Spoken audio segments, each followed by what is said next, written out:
The Rippaverse has released their latest anthology, which is Saints and Sinners. It is packed with several authors from the Friday Night Tykes crew, and I think you are going to enjoy it if you read it. And I am here to take a look at it and review it. So sit back, relax, and welcome to Studio Jake.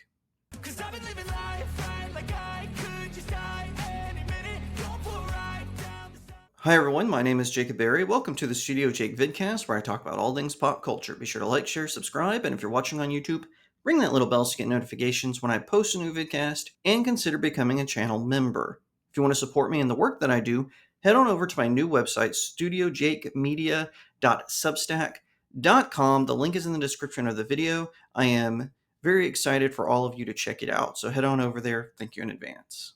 Okay, so right here I have my copy of Saints and Sinners from the Rippaverse. It features several short stories. You could call it an anthology, kind of similar to the Rippazine, but this one is more direct with the stories. Not all of them are cliffhangers like several in the Rippazine are, and I wanted to read my review of it for you off my website, and then I'm going to expand on the points like I do in a lot of my other videos. The Rippaverse released a new anthology, Saints and Sinners. The first issue features a variety of authors and artists who explore unknown corners of Flores Park and beyond.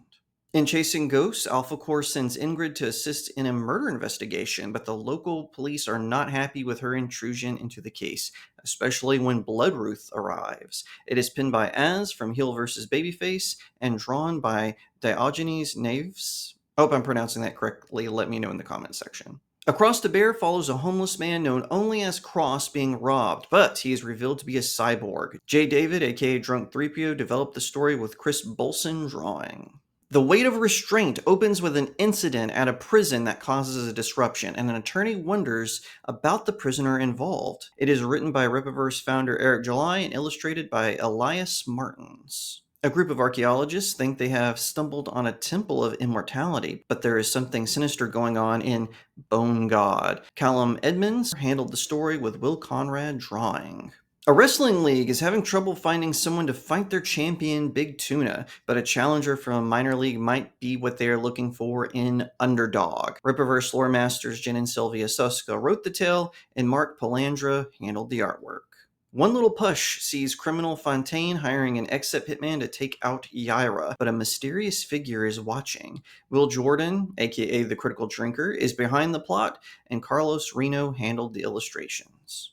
Rippaverse assembled an impressive team of writers and artists for this comic book collection of short stories. They were all thrilling, and each had a unique angle to approach. I also appreciated that it did not just stick to one genre. We had dark fantasy, superhero, mystery, sci-fi thriller, and even some drama. It was a buffet of excellent fun and thrills. The artwork was also well done. All of the artists did fantastic jobs with their stories. They did a good job of pairing them with their respective writers, as it really made it work.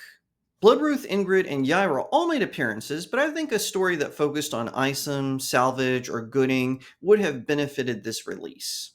Besides that, Saints and Sinners is a solid release. Rippaverse has a knack for finding talent, and find it they did. The stories and artwork are excellent, allowing us to see Flores Park from different angles, as well as some neat locations. They have some cool covers, but I thought I would share cover A, drawn by Jeans Holland and colored by Marcos Martins. And that is this cover right here that I am talking about.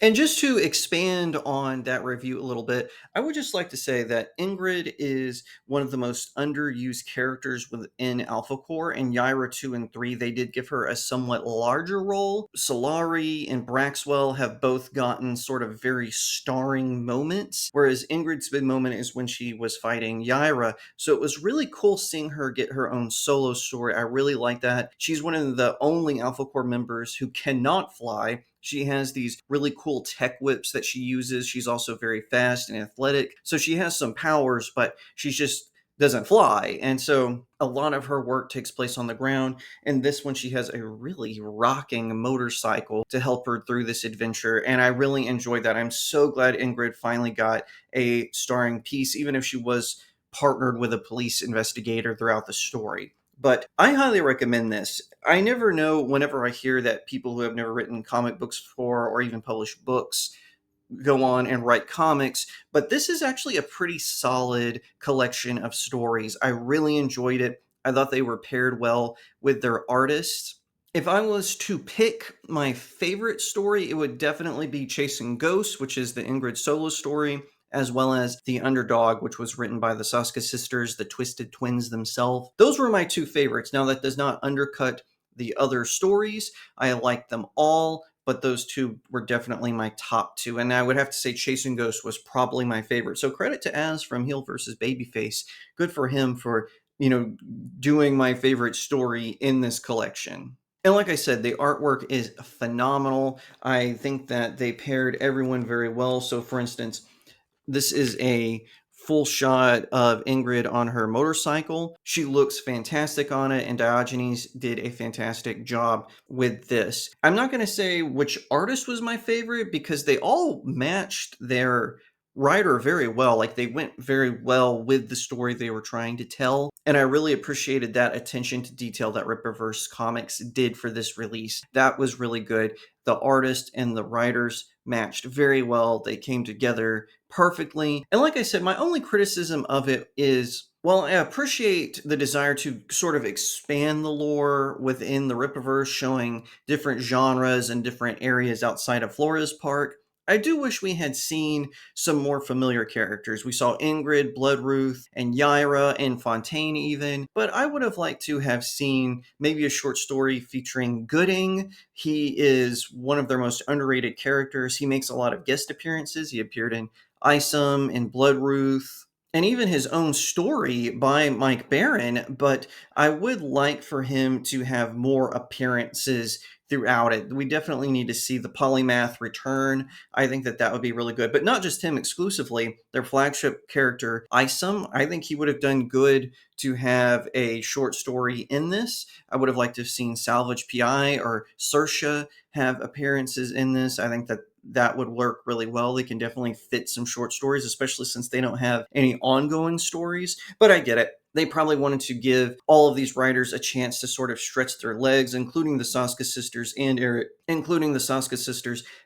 Rippaverse founder Eric July. I can see why they would want opportunities to go outside their already established lore, but I just think it would have been cool. But overall, here are my thoughts. It is a fantastic collection of short stories. Never underestimate the power of fandom. All of these guys and gals are fans. They are really good fans of comic books, of gaming, of good stories. So no one should be surprised that they crafted a very strong collection of short stories with all kinds of adventures. And like I said, there's more than one genre here. There's supernatural, paranormal, sci-fi, drama, action, adventure. It's all here. You're going to enjoy it. You're going to pick up Saints and Sinners, and you're going to have a good time. And best of all, you don't have to be familiar with the rest of the canon. You can kind of jump into this. The only one I would say is maybe Yaira and Ingrid. You might need to know about them from Alpha Core or from the first Isom comic, but you don't need like the whole expanse of history, just some context of where they came from.